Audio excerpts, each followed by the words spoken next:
everyone, this is Soren.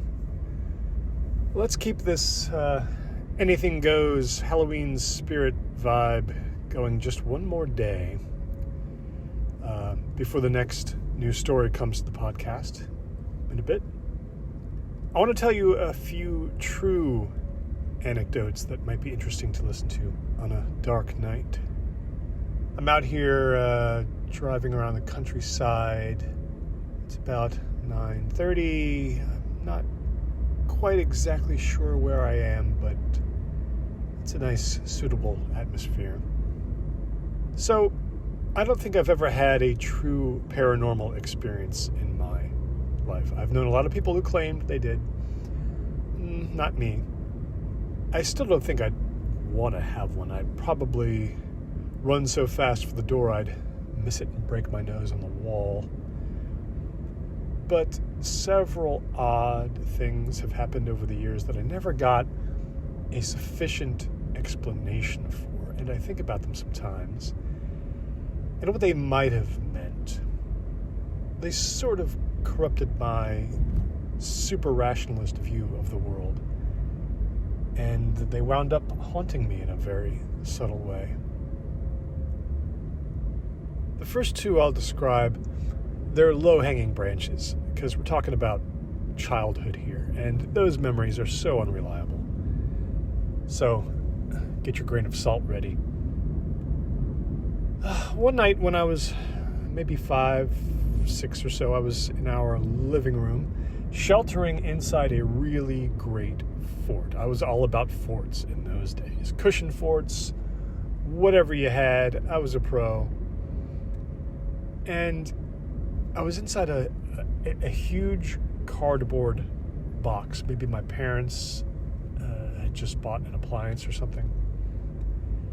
I remember the TV was on, but I had important business inside my fort. No holes in it or anything, just all box. Almost totally dark in there. Except, I think I turned at one point around there inside, and I saw on an interior wall of the box this small image, maybe 3 inches high, this small image of a lamp, a vague shape of a lamp. But it looked like it was drawn in light, not ink, like a pure halo of light had been cast from nowhere onto this cardboard wall. Soft yellow light, like it was the ghost of a lamp. I stared at this image for a while and I thought, what? I forget if I tried to touch it, probably. At some point I got a little freaked out and I pushed up on the roof and I freed myself from my fort. And I remember nothing about what came after that. Okay, so not much meaning there. A couple of years later, I guess, who really knows, I woke up in my bedroom to a very weird situation outside the house. It was the middle of the night.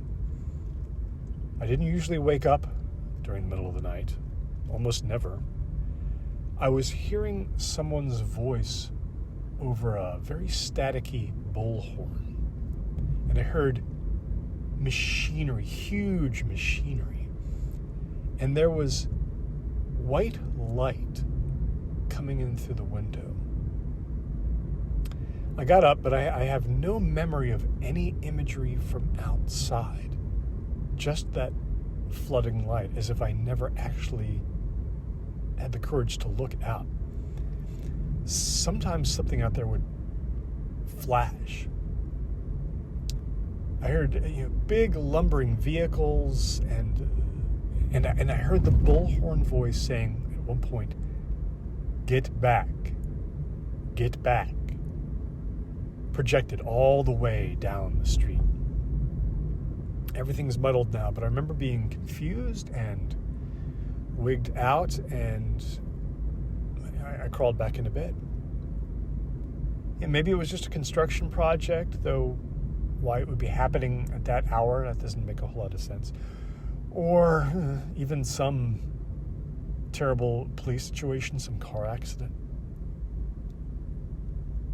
Something about that bullhorn voice, kind of electronic, makes me think now of some scene from something like War of the Worlds, or toward the end of the 1978 version of Invasion of the Body Snatchers.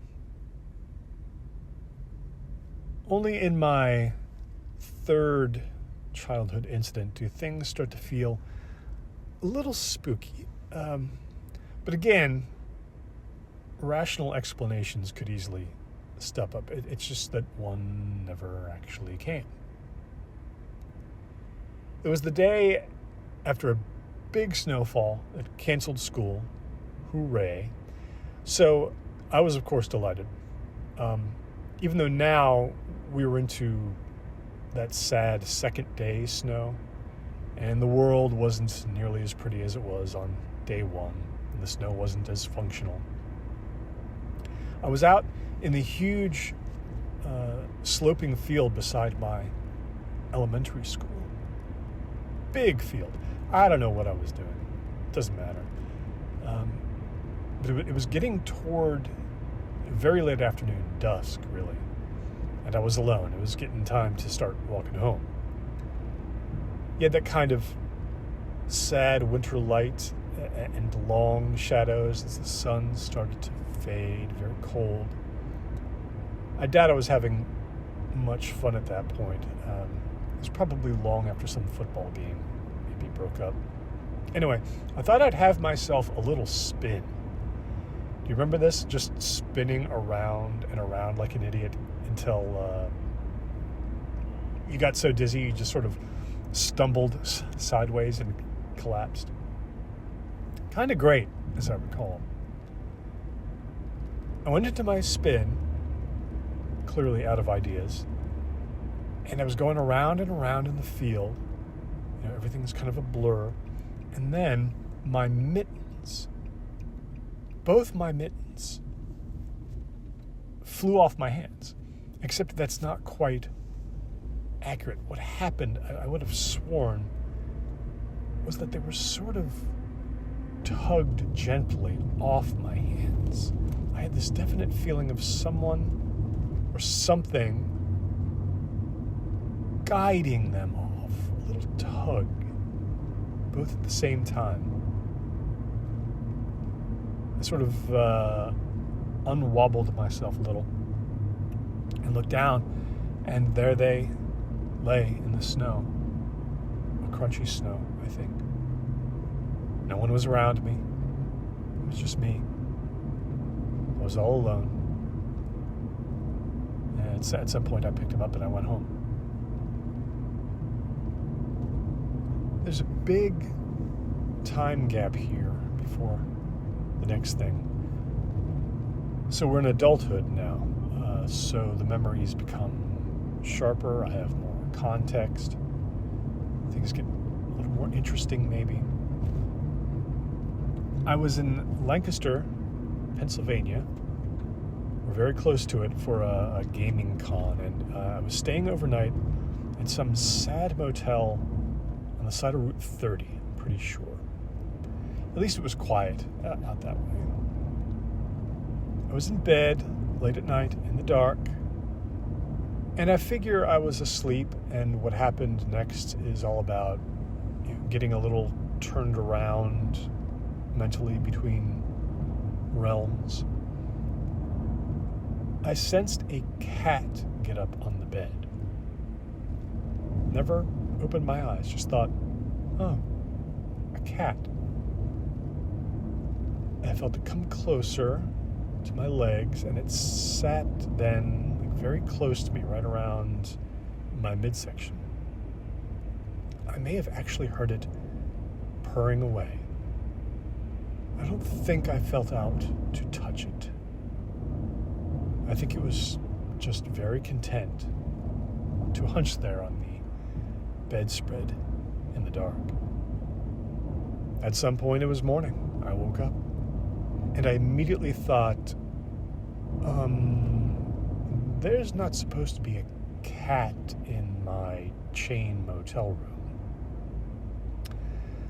Now, I'm always most unbelieving of creepy events that have anything to do with the time around sleep, because our minds get so easily stuck then in strange gears. So we're going to go ahead and call the cat ghost one of those experiences. I don't think, though, that I've ever, before or since, had a dream involving the room and the bed where I was at that moment sleeping. That seems very unusual. I forget if the Ouija board came next or the bridge business did. Let's talk about the Ouija board. Again, I was staying somewhere. This time it was at one of those Airbnbs where you're alone in the house the whole time. The owners are living God knows where else, and you never see them once. And I was there, and I forget for how long, but I thought, I have nothing to do tonight. Let me grab these shots for some silly video skit I wanted to make, which never actually panned out. Let me get those shots. So I needed props, I needed a Ouija board, and a couple of candles. I actually went out to some shopping mall nearby, and I managed to get all that stuff. I went back and I set up my little tripod at around 9-ish, something like that. I just needed like 2 very obvious tropey shots of me conducting a seance. I put the Ouija board on a table, totally Parker Brothers Ouija board. I lit a couple of candles. I turned out the lights. Nice old house. And as a total bonus, it had started to really rain. So I hit record and I sat down. Now, I don't know if you've ever been involved in a seance, maybe as kids messing around, right? But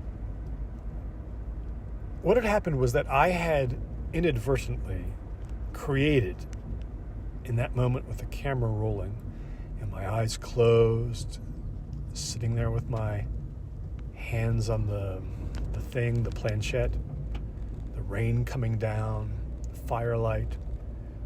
What I'd created was that optimal atmosphere. Every part of it was there, and I was there inside of it. I don't know how many seconds I had of it, maybe 30 maybe, of total silence. But I will tell you, to do that as a grown-up, all alone, in an unfamiliar big old house, even when it was supposed to be in a silly context, there was a vibe. There was a strange vibe.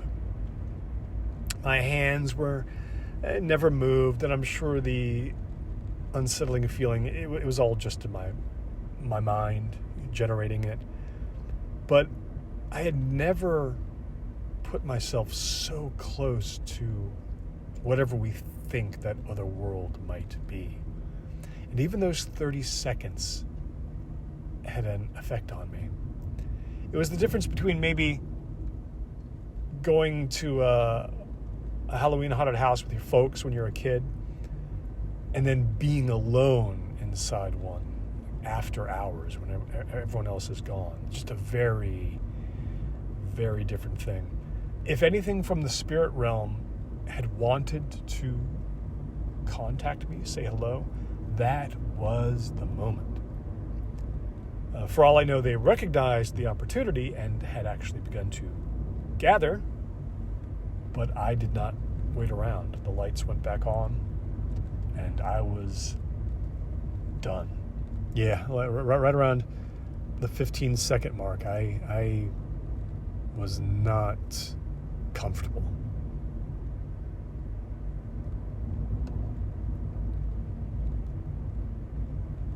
The bridge thing remains, to this day, I think, my favorite inexplicable moment. And by telling you this one, I guess I'm giving up on ever working it into a fictional horror story. I kind of always wanted to. Oh well. So I'd been hiking, and I had this plan to shortcut back to my car down the C&O Canal Trail, the stretch of it that's just outside Harper's Ferry, West Virginia. But when I got there, the dark, combined with the unbelievable noise of the crickets and all the insects all around, was really unsettling. It was just a black tunnel of foliage ahead and screaming insects. You keep in mind that it's mountains out that way, and it was summertime, so there's plenty of wildlife to encounter, plenty of it to think about, everything from bears to rattlesnakes to God knows what. So I decided instead to do a somewhat dangerous thing, which was walk on the roads in the dark back to where my car was. It's about 5 miles. At about maybe 1 a.m. It was just a collapsed plan all around, bad planning. So off I went, and at about the halfway point of the walk, there was a short bridge over a river. Interesting quirk about this bridge, the sidewalk was a little walled in by a cement barrier wall on both sides, just waist high or so. So you'd be protected from falling off into the river on one side and protected from maybe a wayward car on your other side. About an 8-foot wide path all the way across this bridge. So almost no traffic. 1 a.m, just me walking along. I'm looking down at the river, but it was so dark there wasn't really any view to be had at all. And at one point, I got this sense of presence, passing me, 8-foot wide, sort of elevated trench, basically. It was just a pool of murky blackness below my waist. If I looked down, I couldn't even really see my feet because of the shadows that this cement barrier on both sides made. And I may have felt a sort of warmth as something passed, something big, but no sound of footsteps. I remember this little bit of unsettled electricity going through my body, a bit of fear. A car went past right around that moment, I know. And then it was gone. I was scared enough to keep on walking, just looking straight ahead, not even turning my head. I thought, just keep going. No movements, just separate. And only at the very end of the bridge did I turn around. But of course, couldn't see much of anything. I have always thought that it was just barely possible, just barely, that some big, natural, lumbering thing had crossed that bridge just when I did. Maybe something potentially dangerous, but it wanted no part of me. There are other more likely scenarios, I know, but as always, those are no fun. My last experience, it was one that was actually shared by hundreds of people, maybe thousands. It's almost a little embarrassing. It happened just last year. I was staying with my brother for a while on his property. It's in kind of a rural area. I was taking the trash out at night. I looked up and saw something in the sky.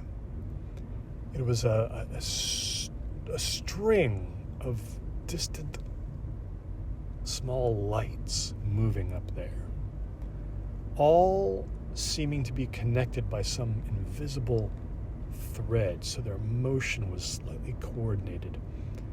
As I watched, some of the lights began to kind of stretch away from the others, like they were being drawn along that invisible line. So this whole formation was slowly expanding. And what began to sink in was the enormous scale of this totally silent formation. This could not be planes. This could not be anything that I knew about. Then one by one, the lights started to wink out. They started to go dark, almost like they wanted to hide the formation, or a mistake had been made in ever even exposing it. Well, you know what it turned out to be? Some SpaceX thing or something like that, a planned event. But having had no advance knowledge of it, basically I got the full effect of witnessing what seemed to be UFOs. And it's interesting what sank into me in that moment. You know, half of me was just in simple awe and wonder, open-mouthed. But the rest of me, a significant portion, was very afraid. Some little voice thinking, this is it. Something's here. Good or bad, it is over for whatever we thought our cozy existence was. Fear. I was eventually able to channel that feeling a bit into a grim science fiction-y story to come soon to the podcast, at least. I wasn't feeling so amused that night, though, before I hit the internet and found out everything was just fine. I guess the moral of it all is simply that while only a very tiny number of us will ever have some kind of remotely convincing paranormal experience, almost none of us can escape the inexplicable. That finds all of us, probably multiple times in life. Things we just don't really get to explain or cause a moment of real self-doubt. Some of those stories seem barely worth telling, right? But we're stuck with them. We're stuck with the mysteries. Anyway, I'll be back with a new original horror story very soon. For now, this road is a doozy. I actually would not mind seeing some kind of meaningful lights at some point. Anybody? Anybody?